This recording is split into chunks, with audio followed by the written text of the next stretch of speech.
आपका जो तर्क है वो घोड़ी पे न चढ़ने का कोई दूसरा कारण रहा होगा। हो सकता है उसने पैसा नहीं था, वो जाती थी। हो सकता है कि उसने घोड़ी का पैसा ना दिया हो, इसलिए आदमी कुतर्कों की गणना कर लेते हैं। सवर्णों की पार्टी है, मैं ये बात खुलेआम। तो खुलेआम बोल सकता हूँ। हाँ। अगर मोदी में दम हो तो वो बोल दे। जाति बदलने के लिए हम सत्ता में आना चाहते हैं। हमारा एक कास्ट पोर्टेबिलिटी राइट्स करके हमारा एक एजेंडा है। इसका मतलब ये है कि जिस तरीके से एफिडेविट देके आप नाम बदल सकते हैं, हाँ। जिस तरीके से एफिडेविट देके आप अपना निवास प्रमाण पत्र बदल सकते हैं, आप दूसरी चीजें बदल सकते हैं, इसी तरीके से बड़ा आप क्रांतिकारी विचार है। जाति जिहाद ऐसा होता है कि जो अवर्ण है वो चाहते हैं कि सवर्णों की बेटियां उनकी पत्नी बने। अब की बार सवर्णों की सरकार, ये आपने कहा है। हाँ, ये हम कह रहे हैं, अब की बार सवर्णों की सरकार। अगर कथित रूप से किसी के पूर्वजों ने कोई शोषण करने की कोई सिस्टम बनाया था तो उसका बदला उनके अग्रजों से नहीं लेना चाहिए।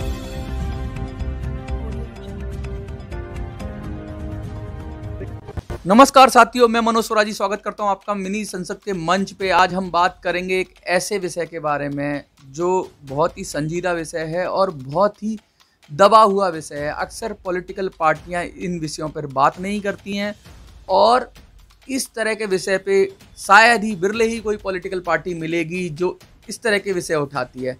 आज हम आए हैं पीपीपी, पब्लिक पॉलिटिकल पार्टी के ऑफिस में। पब्लिक पॉलिटिकल पार्टी के साथ ये प्रेस वार्ता है। हम जानना चाहते हैं कि जिन विषयों पर पॉलिटिकल पार्टियां डरती हैं बात करने से, अक्सर जिन विषयों को पॉलिटिकल पार्टियां दरकिनार कर देती हैं, उन विषयों पे पब्लिक पॉलिटिकल पार्टी इतनी मुखर क्यों हो रही है। लगातार बराबर धरना प्रदर्शन पूरे देश में ये लोग कर रहे हैं और क्या इनकी मांग है, क्या इनकी सोच है और क्यों ये सब ये करना चाहते हैं। क्या ये संवैधानिक व्यवस्था में विश्वास रखते हैं? क्या ये संविधान को मानते हैं? यदि संविधान को मानते हैं तो क्या ये संविधान को ये मानते हैं कि संविधान सही तरीके से लागू नहीं है? या कौन से संविधान के कौन से आर्टिकल हैं, कौन से आर्टिकल हैं जिन पर ये बात करना चाहते हैं, जिनकी मदद से ये अपनी बात सिद्ध करना चाहते हैं। बिंदास इंटरव्यू होगा, जोरदार इंटरव्यू होगा और हम खुल के बात करेंगे और हम चाहेंगे आप भी सर खुल कर जवाब दें। सबसे पहले ये बात तो ठीक रही कि आपने बोला कि साहब आपकी पीपी पब्लिक पॉलिटिकल पार्टी है, कैसे स्थापना हुई, क्या उद्देश्य था? सबसे पहले प्रथम पिता मनु की जय। ये पार्टी मैंने 2009 में बनाई थी और 2009 में हमने इलेक्शन कमीशन में अप्लाई किया था और 3 जून 2011 को पार्टी रजिस्टर्ड हुई थी। इसलिए पार्टी का औपचारिक जन्म 3 जून 2011 को ही माना जा सकता है। पार्टी 11 वर्ष पूर्ण कर चुकी है। पार्टी को जो बनाने का उद्देश्य था वो बेसिकली ये था कि सवर्ण अब नए दलित बनते जा रहे हैं। जो सुविधाएं, जो श्रेष्ठता, जो सुपीरियरिटी कॉम्प्लेक्स पहले सवर्णों को प्राप्त था वो आज के तारीख में बिल्कुल भी नहीं है। आज उनको ऐसे ऐसे काम करने पड़ रहे हैं जो उनके स्तर के नहीं हैं। उनका इस तरीके से शोषण हो रहा है जैसे पहले दलितों का शोषण हो रहा था। तो क्या उल्टा हो गया है ये व्यवस्था? हाँ, ये वर्तमान में ये व्यवस्था बिल्कुल अलग हो गई है। तो एक राइट टू इक्वालिटी है, सब बराबर है, मतलब तो वो क्या है? देखिए, राइट टू इक्वालिटी केवल कहने की बात होती है। ये बराबर कैसे हो गया मैं आपको बताना चाहूँगा, उल्टा कैसे हो गया ये बताना चाहूँगा। पहले था जो पद सोपान था, ब्राह्मण, क्षत्रिय, कायस्थ और वैश्य। ये क्रमशः इसी तरीके से क्रम था। सबसे बड़ा ब्राह्मण होगा, उसके बाद क्षत्रिय होगा, फिर कायस्थ होगा, फिर वैश्य होगा। और इसी प्रकार से इनको समाज में सुविधाएं भी प्राप्त थी, इसी प्रकार से इनको विशेषाधिकार भी प्राप्त थे। वर्तमान में ऐसा हो गया है कि सबसे ज़्यादा सुविधाएं और विशेषाधिकार प्राप्त होगा एसटी को। तो पहले भी गलत था। मेरी समस्या, अगर मैं पत्रकार कहूँ, पहले भी सिस्टम, अगर आप किसी को कास्ट के बेस पे सुपीरियरिटी देते हैं तो वो तो गलत ही है। चाहे इन्फीरियरिटी देते हैं वो भी गलत है। अपनी बात पूरी कर लूँ। जैसे ब्राह्मण को पहले जो विशेषाधिकार प्राप्त थे, आज की डेट में वो एसटी वालों को प्राप्त है। उसके बाद एससी वाले आते हैं, उसके बाद ओबीसी वाले आते हैं और सबसे नीचे के क्रम में सवर्ण आते हैं। आज की डेट में ये स्थिति हो गई है। आपका ये कहना है कि पहले भी गलत था, आज भी गलत है, ये बात बिल्कुल सच है। ये पहले भी गलत था, आज भी गलत है। इनमें समानता होनी चाहिए। किसी को द्वितीय दर्जे का नागरिक नहीं बना देना चाहिए। अगर कथित रूप से किसी के पूर्वजों ने कोई सिस्टम बनाया था तो उसका बदला उनके अग्रजों से नहीं लेना चाहिए, यानी कि उनके वंशजों से नहीं लिया जाना चाहिए।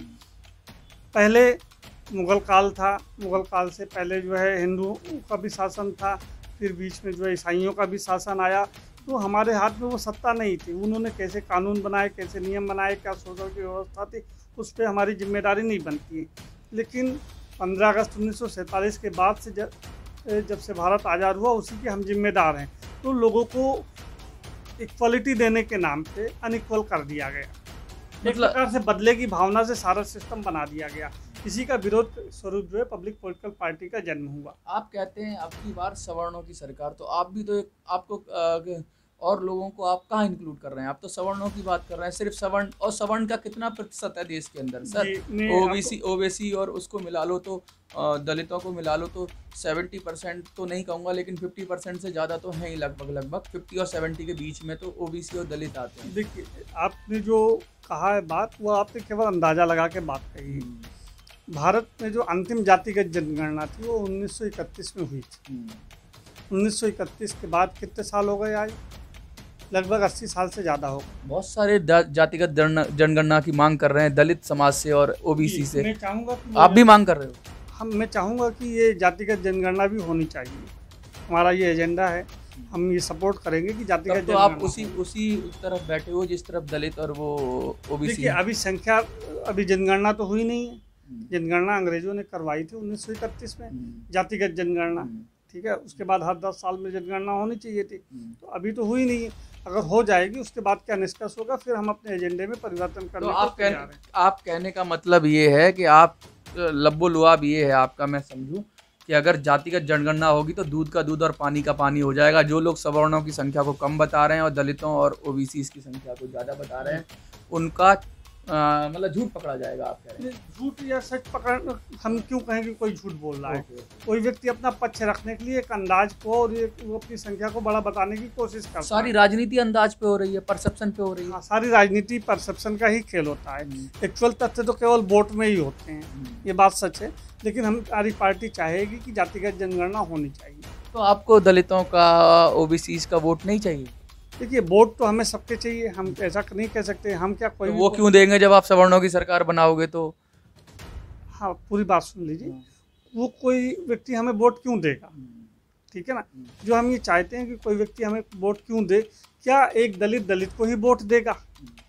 आपने ये परसेप्शन तो बना लिया कि हम केवल जो है सवर्णों के वोट चाहते हैं।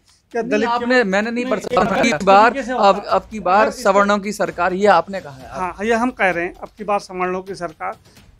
देखिए, ऐसा है कि पहले मुस्लिम लीग थी। क्या मुस्लिम लीग को सारे जितने मुसलमान हैं सबने उसको वोट दिया था? नहीं दिया था। एक जो है शिरोमणि अकाली दल है, क्या सारे पंजाबी उसको वोट देते हैं? नहीं देते हैं। तो ऐसे ही हमारा जो वोट बैंक है, मेनली वोट बैंक है, वो सवर्ण है। तो ज़रूरी नहीं कि सारे सवर्ण भी हमको वोट दें, और ज़रूरी नहीं कि जो अवर्ण हैं, यानी कि जो सवर्ण नहीं है, मतलब ओबीसी। किसी को सवर्ण कहना कितना उचित है? पूर्णतः उचित है।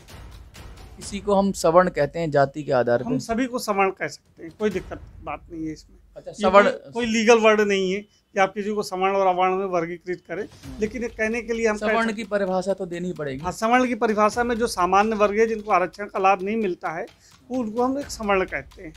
एक ब्रॉडली स्पीकिंग कह सकते हैं।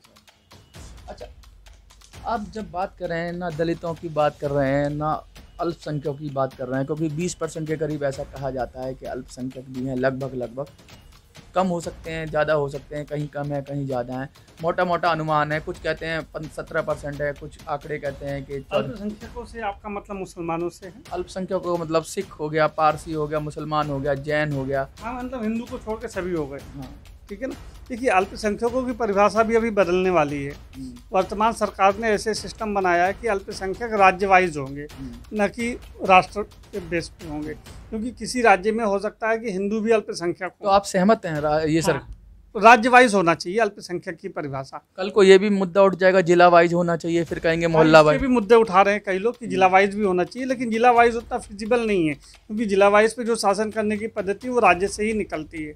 उससे ही हमारी जो है सारी योजनाएं अल्पसंख्यक हो या बहुसंख्यक हो, उस पर निर्भर करती है। मैं आपको एक बात कहूँ, हमारा जो पॉलिटिकल सिस्टम है 3 टायर है। जी। सेंट्रल की बात होती है तो सेंट्रल स्तर पे भी होना चाहिए। अगर अल्पसंख्यक की बात करेंगे, अगर आप राज्य में जाएंगे तो कल को हम उसको प्रधानी में भी बात करेंगे उसकी, क्योंकि वो लोकल गवर्नमेंट में भी बात आएगी, तो तीसरे स्तर पे भी जाएगी ही जाएगी बात, आप उसको रोक नहीं अभी सकते। दूसरे स्तर पे जाने दीजिए, तीसरे स्तर का जरा इंतजार कीजिए वेट एंड वॉच की स्थिति में। तब तो बहुत ज़्यादा इसमें पॉलिटिक्स हो जाएगी। पॉलिटिक्स कहाँ नहीं है, मनुष्य एक राजनीतिक प्राणी है, अरस्तु ऐसा ही थोड़ी कह गए। अच्छा, हरिजन एक्ट के विषय में आप अक्सर मुखर रहते हैं, क्यों दलित कमज़ोर है? आपने देखा अभी दलितों का अगर घोड़े पे चढ़ जाए कोई तो दिक्कत हो जाती है, उसको तरह तरह से अपमानित किया जाता है, जाति सूचक शब्दों से कहा जाता है, और उनको जिस तरीके से गिरा के बात की जाती है, अभी भी गांव की रियलिटी है, शहर में तो नहीं, लेकिन ये रियलिटी है। क्या आप इससे इनकार करते हैं? ऐसा नहीं है? देखिए, मैं आपको इस बात से महसूस करता हूँ, और मैंने ये रियलिटी में भी देखा है कि दलित एक्ट का दुरुपयोग हो रहा है। नहीं, दलित एक्ट का दलित दुरुपयोग एक्ट पे का स्वीकार कर रहे हैं हम, जैसे सारे सुप्रीम एक्ट का कोर्ट ने भी कहा दुरुपयोग- है। जैसे सारे एक्ट का दुरुपयोग होता है, ऐसे दलित एक्ट का भी दुरुपयोग हो रहा है। हाँ। और ये दुरुपयोग जो है वर्तमान में भारतीय जनता पार्टी के साल में ही बढ़ा हुआ है। ठीक है ना, मैं ये महसूस करता हूँ कि किसी को घोड़ी नहीं चढ़ने दिया गया, किसी को कोई अपमानित किया गया, किसी को कुछ किया गया, ये एक अपराध है। ठीक है ना, इसके पीछे दलित और सवर्ण की राजनीति ना कीजिए। अपराध की एंगल से देखिए। अगर किसी का बलात्कार होता है, किसी की घर डकैती होती, किसी की घर चोरी होती, तो ये कानून और व्यवस्था का सब्जेक्ट है। इसका दलित और सवर्ण से कोई संबंध नहीं। सारी राजनीति इसी बेस पे है कि अगर परसेप्शन बनाया गया है कि अगर कोई चोर पकड़ा जाए और उसकी जो है पब्लिक पिटाई कर दे, तो वो ये नहीं कहता कि मैं चोर नहीं हूँ, वो बोलता मैं दलित हूँ, तुमने मुझे मारा। इसलिए इस प्रकार की खबरें आनी भी बंद हो गई। लोगों ने चोर को पकड़ के मारा, अगर वो दलित निकला तो उल्टा वो मारने वाले भी फंस जाएंगे। इसलिए इस एक्ट का लेकिन मार तो नहीं सकते आप, कैसे जजमेंट? मार नहीं सकते हैं, है ना। अगर किसी ने उसको मारा है तो आप उसको FIR कीजिए, उसको कानून व्यवस्था की बात कीजिए। अब ये आप इस चीज को क्यों कहते हो कि वो दलित है इस कारण मारा? हो सकता है एक दलित को ज्यादा मारता है, फिर आप दलित एक्ट कैसे लगाएंगे? जितना विरोधाभास है ऊंची और छोटी जातियों के बीच में है, उससे ज्यादा विरोधाभास उपजातियों के बीच में है। छोटी जाति और उससे छोटी जाति के बीच में ज्यादा घृणा है अपेक्षाकृत छोटी जाति और बड़ी जाति के बीच में। मतलब ये आप कहना चाह रहे हैं कि जातियां, एक जाति दूसरी जाति में शादियां भी नहीं करती, वो चाहे, ऐसा नहीं है कि ब्राह्मण शूद्रों में नहीं करेगा, वो छोटी छोटी जातियां भी आपस में ऐसा नहीं करती हैं। अभी हम लोगों ने एक जो है नया मुद्दा खोजा है, वो हमारी पार्टी उसका एजेंडा बनाएगी, जिसको हम कहेंगे जाति जिहाद। अच्छा, जाति जिहाद। अभी तक तो हमने लव जिहाद सुना था, हमने जाति जिहाद सुने। हम आपको जाति जिहाद सुनाएंगे, आप उसकी चिंता मत कीजिए। जाति जिहाद क्या होता है उसका मतलब समझ लीजिए। जाति जिहाद ऐसा होता है कि जो अवर्ण हैं वो चाहते हैं कि सवर्णों की बेटियां उनकी पत्नी बने। नहीं, ये मैंने देखा है, कुछ जो पत्रकार हैं बड़ी ढीठता के साथ बात करते हैं। अगर कोई किसी का सवर्ण का इंटरव्यू, जैसे किसी सवर्ण का इंटरव्यू लेंगे तो कहेंगे कि आप अपनी बेटी को की शादी किसी दलित में कहोगे, ये बेटी की मर्जी तो रहती नहीं है इसमें। इसी को हम जाति जिहाद बोलते हैं। जाति जिहाद बोलते हैं। मतलब इसका मतलब ये है कि अवर्ण चाहते हैं कि सवर्णों की बेटियां उनके यहाँ ब्याही जाएं। ठीक है ना। मैं आपको सुप्रीम कोर्ट तो बेटी की इसमें कोई राजा नहीं, अभी बेटी को मन हटा दीजिए, हो सकता है कि वो भी स्वास्थ्यवश जो है जुड़ जाए, उसमें कोई दिक्कत की बात नहीं है। मैं आपको सुप्रीम कोर्ट का एक फैसला सुना देता हूँ। एक केस में आपको बताता हूँ सुनीता का। सुनीता एक अग्रवाल समाज में पैदा हुई थी। ठीक है ना, सुनीता अग्रवाल उसका नाम था, और उसने एक चमार व्यक्ति से शादी की।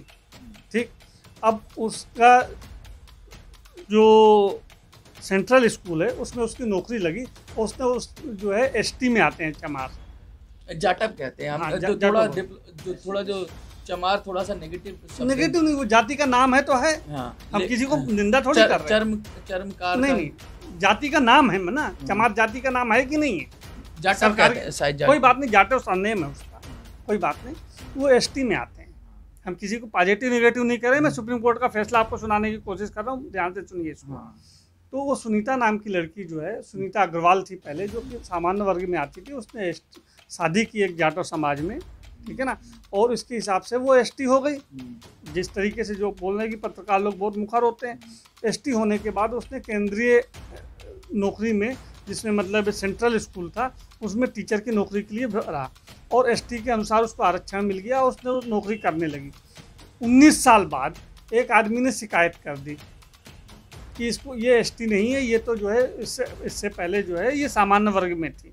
ये मैं केस भी आपको अभी दिखाऊंगा, आपको केस नंबर भी दूंगा। ऐसा केस एक मेरे पास भी है, हाँ, लक्ष्मी नगर की बात मैं आपको बता रहा हूँ उसमें। तो सुप्रीम कोर्ट ने ये कहा कि जाति जन्म से तय होती है, जाति बदली नहीं जा सकती, ठीक है। और इसलिए ये सवर्ण नहीं है, उसको नौकरी से सस्पेंड कर दिया गया। 341 आर्टिकल की बड़ी बात मैं अभी इस बात को पूरा कंप्लीट कर लूँ। उसको नौकरी से सस्पेंड कर दिया गया। उसको नौकरी से सस्पेंड करने के बाद ना तो वो आज सवर्ण की डेट में है, और उसको ना तो वो सवर्ण की डेट उसमें है परिभाषा में, और ना ही वो एसटी की परिभाषा में। इस तरीके से सुप्रीम कोर्ट का स्पष्ट फैसला है कि जाति जन्म से तय होती है, ना कि शादी करके। इसलिए जो लोग भी कहते हैं कि भाई आप हमारे एसटी एससी में शादी कर दो या ओबीसी में शादी कर दो तो आपकी जाति बदल जाएगी, क्या आप करने को तैयार हो, तो ये टोटली नकारात्मक रूप से है। इस तरीके से कुछ नहीं आपने इसकी पूरी धज्जियां उड़ा दी इस तर्क की कि जाति, ये मैंने नहीं उड़ाई है, ये मेरा व्यक्तिगत मत नहीं है, ये सुप्रीम कोर्ट का फैसला है। यानी जाति जन्म से ही होती है और बदली नहीं जा सकती। जाति बदलने के लिए हम सत्ता में आना चाहते हैं। हमारा एक कास्ट पोर्टेबिलिटी राइट्स करके हमारा एक एजेंडा है। इसका मतलब ये है कि जिस तरीके से एफिडेविट देके आप नाम बदल सकते हैं, हाँ। जिस तरीके से एफिडेविट देके आप प्रमाण पत्र बदल सकते हैं, आप दूसरी चीजें बदल सकते हैं, इसी तरीके से बड़ा क्रांतिकारी विचार है जी, बड़ा क्रांतिकारी विचार है। और इसी तरीके से आप एफिडेविट देके, हमारी पार्टी ऐसा नियम बनाएगी, कानून बनाएगी कि आप एफिडेविट देके अपनी जाति का भी परिवर्तन कर सकते हैं। ये कितनी भी बार आप कर सकते हैं, कोई दिक्कत की बात नहीं। अगर आपको लगता है कि आप छोटी जाति में थे तो किसी कारण से आपका शोषण हुआ या आपके पूर्वजों का शोषण हुआ, तो आप ब्राह्मण बन जाइए, कोई दिक्कत नहीं। अगर किसी को लगता है हम बड़ी जाति में, हमें आरक्षण का लाभ नहीं मिल रहा है, तो एक एफिडेविट देके, शपथ पत्र देके वो छोटी जाति का बन सकता है। आप आरक्षण के पक्ष में? नहीं, हम आरक्षण के विरोध में हैं जी। तो आप तो कह रहे हैं कि जाति, अभी आपने कहा जैसे कि हम आरक्षण को हटाना एक बड़ा मुद्दा है, इसको हटाना थोड़ा कठिन काम है। जब तक वो नहीं हटता तब तक हम कास्ट पोर्टेबिलिटी राइट पे काम करेंगे। आरक्षण जैसे कुछ लोग, आरक्षण कई तरीके का, एक तो जाति बेस पे नहीं कहेंगे, क्लास बेस पे आरक्षण है, ठीक है। तो जो वीकर सेक्शन है सोसाइटी के, उनको उठाने की बात करता है। नहीं, ये बात टोटली गलत है कि कास्ट वीकर सेक्शन बदलता रहता है। एक ही परिवार में एक आदमी गरीब हो सकता है, एक आदमी अमीर हो सकता है, या ऐसा भी हो सकता है। सुन लीजिए, इंद्रसानी रूप से कह रहे हैं आप, सोशली वीक। जैसे कुछ लोग अभी जैसे बहुत अच्छी नौकरी कर रहे हैं, बहुत अच्छा पैसा भी कमा लेते हैं। मैं एक एग्जांपल देता हूँ, लेकिन गांव में आज भी मतलब उनका रुतबा है, कोई फौज की नौकरी कर रहा है, लेकिन उसको भी घोड़ी पे नहीं चढ़ने दिया, पैसा तो था उसके पास। ये तर्क देते हैं लोग। आपका जो तर्क है वो घोड़ी पे न चढ़ने का रहा होगा, हो सकता है पैसा नहीं था, वो जाति थी। हो सकता है कि उसने घोड़ी का पैसा ना दिया हो, इसलिए तर्कों की गणना कर लेता है, अपने हिसाब से कुछ तर्क गढ़ लेता है कि मुझे घोड़ी पे नहीं चढ़ने दिया। हो सकता है घोड़ी ने उसको ना चढ़ने दिया हो, ठीक है ना। इसके लिए दबंगों पर जो है आरोप लगाना सरासर गलत है। आप एक पक्षी यही बात कर रहे हैं कि मुझे घोड़ी पे नहीं चढ़ने दिया गया, तो घोड़ी के पैसे नहीं दोगे तो नहीं चढ़ने दिया जाएगा। जैसे हमारे यहाँ के एक महात्मा थे, मैं एक आपको उदाहरण दे दूं कि वो WT चल रहे थे, विदाउट टिकट चल रहे थे, उनको हटा दिया गया, उतार दिया गया ट्रेन से। अब उन्होंने इतिहास में अपने उसमें ये लिखा कि मैं इंडियन था इसलिए मुझे उतार दिया गया, मैं महात्मा का नाम नहीं लूँगा। अच्छा, चलिए, ये आपने अपनी तरह से इसको व्याख्यात किया, परिभाषित किया। मैं एक और बात पूछूंगा, आपका बड़ा मुद्दा है कि आप कह रहे हो कि भाई सवर्ण आयोग, ये क्या चक्कर है? देखिए, सबके कुत्ते बिल्ली तक के लिए आयोग है इस देश में। ST SC आयोग है, OBC आयोग है, अल्पसंख्यक आयोग है, ठीक है ना। सवर्णों के लिए कोई आयोग नहीं है। पुरुषों के लिए भी आयोग मांग रहे हैं लोग, पुरुषों के लिए भी मांग रहे हैं, वो हमारा मुद्दा नहीं है। हमारा मुद्दा है सवर्ण आयोग। तो आयोग से इतने आयोग से मतलब ये होता है कि आयोग को एक जुडिशरी पावर होता है, या अगर उस वर्ग के लोगों को जिसके लिए वो आयोग बनाया गया है, उस वर्ग के लोगों का कोई अगर अधिकार हनन होता है तो उसके लिए वो लड़ सकता है। उसके लिए जैसे महिला आयोग है, उसके लिए वो नोटिस भेज सकता है, उसके लिए वो सुनवाई कर सकता है, सजा दे सकता है। तो क्या सवर्णों को ये अंडरस्टूड हो गया है कि सवर्ण पे कोई अत्याचार होता ही नहीं, ऐसा मान लिया गया है संविधान की? ऐसा हमने नहीं माना है, ऐसा मान लिया गया है। डॉक्टर राजेंद्र प्रसाद श्रीवास्तव ने जब संविधान बनाया था तो उस समय उन्होंने ये कल्पना नहीं की थी कि इस तरीके से जो है सवर्ण और अवर्ण का इस तरीके से दुरुपयोग होगा। अच्छा, एक चीज़ और, जैसे आपने कहा, आपने डॉक्टर भीमराव अम्बेडकर की बात को थोड़ा सा, जैसे लोग कहते हैं कि भाई वो संविधान सभा के अध्यक्ष थे और उनके डॉक्टर भीमराव अम्बेडकर नहीं, आप अपने नॉलेज बेहतर कीजिए। संविधान सभा के अध्यक्ष, पहले अध्यक्ष डॉक्टर राजेंद्र प्रसाद थे, और अंबेडकर प्रारूप समिति के अध्यक्ष थे, ड्राफ्टिंग कमेटी के अध्यक्ष थे, उनके अंडर में थे। हाँ, उनके अंडर। अच्छा, ठीक। तो ये मैं अपनी नॉलेज को अगर मैं देख लूँगा, एक अपग्रेड कर लूँगा।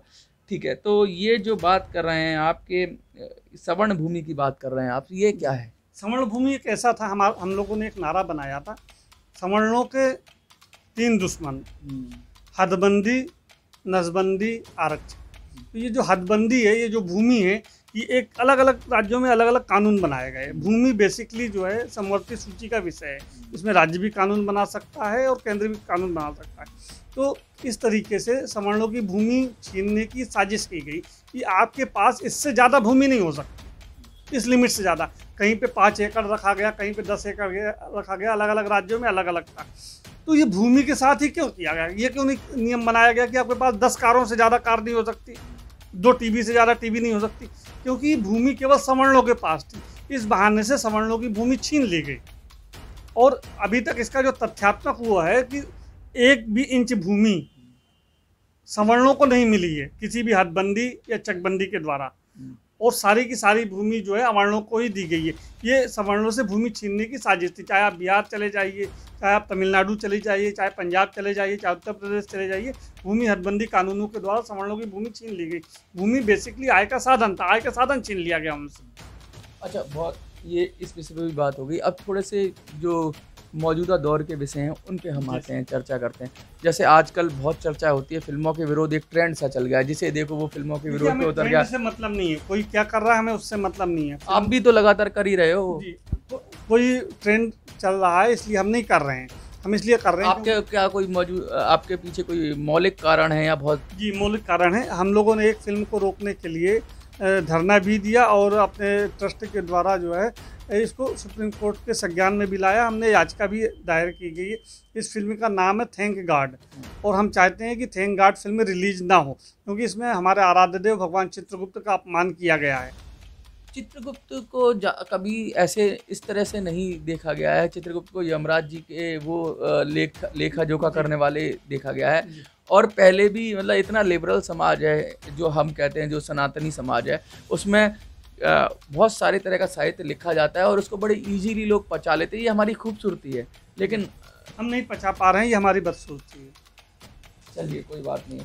अच्छा, एक बात और मैं पूछना चाहूँगा कि इतनी सारी बातें हुई, बहुत ज़बरदस्त तरीके से आपने अपनी बात रखी, बहुत आपके विचारों का सम्मान है, दूसरे लोगों के भी विचारों का सम्मान है। लेकिन एक बात मैं ये व्यक्तिगत आपसे पूछना चाहूँगा, आपकी दोनों किडनीज काम नहीं करती हैं, आप डायलिसिस, कल भी डायलिसिस करा के आए हैं, आपको हार्ट अटैक्स आ चुके हैं, स्वास्थ्य गंभीर रूप से आप बीमार हैं, और फिर भी लगातार आप ये कर रहे हैं। तो कैसे मिशन को आप आगे बढ़ाते हैं? कहाँ से आती है ऊर्जा? जो भी आपका अच्छा है या बुरा है। 2 प्रकार की सोच होती है, एक सकारात्मक होती है, एक नकारात्मक। पहले हम नकारात्मक सोच लेते हैं, क्योंकि सामान्य लोगों को आ जाती है। मेरी उम्र 45 साल है। 45 साल की उम्र में 2 हार्ट अटैक आ चुके हैं, 3 स्टेंट डल चुके हैं, GBS सिंड्रोम हो चुका है और दोनों किडनियाँ फेल हो चुकी हैं। ये नकारात्मक, ठीक है ना। इस रूप से तो मुझे बेड रिडन होना चाहिए। लेकिन सकारात्मक ये है कि अभी मेरी दोनों आंखें काम कर रही हैं, नाक काम कर रहे हैं, मेरा 30% तो हार्ट काम कर रहा है ना।